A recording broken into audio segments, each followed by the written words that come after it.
আমি আপনাদেরকে কাজের কথা কিছু বলে দেব।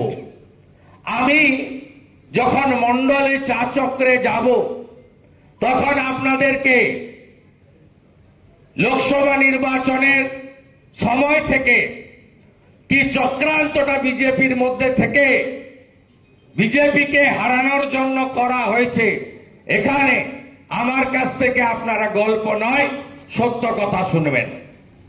শ্যামল বলে একটা মাল আছে, এই মালটা এমপি হতে চেয়েছিল, এই মালটা এমপি হতে চেয়েছিল। এই মালটা এমপি হলে এখানকার রেজাল্ট কি হতো আপনারা জানেন।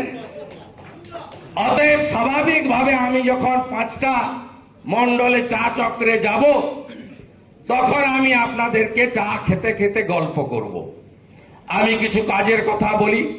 316 জন অ্যাক্টিভ মেম্বার হয়েছেন এই বিধানসভায়, হাত তুলবেন কতজন এসছেন দেখতে চাই। গুনা তো মুশকিল, মোটামুটি 250 তো 200-250 হবে। ঠিক আছে, থ্যাংক ইউ। আমরা এটা 5টা মণ্ডলে অ্যাক্টিভ মেম্বারদের ভাগ করে দেব, নাম ঠিকানা ফোন নাম্বার দিয়ে অ্যাক্টিভ মেম্বারদের একটা গ্রুপও করে দেবো আমরা, হোয়াটসঅ্যাপ গ্রুপ। আমরা একদম সাজানো জায়গা আছে। আমি এখান থেকে 26 নম্বর ওয়ার্ডের হিন্দুদেরকে একটু হ্যাটসঅপ জানাবো। দুদিন আগে 26 নম্বর ওয়ার্ডে আজিজুল বাহিনী ওখানে এসেছিল হিন্দুদের উপর আক্রমণ করতে।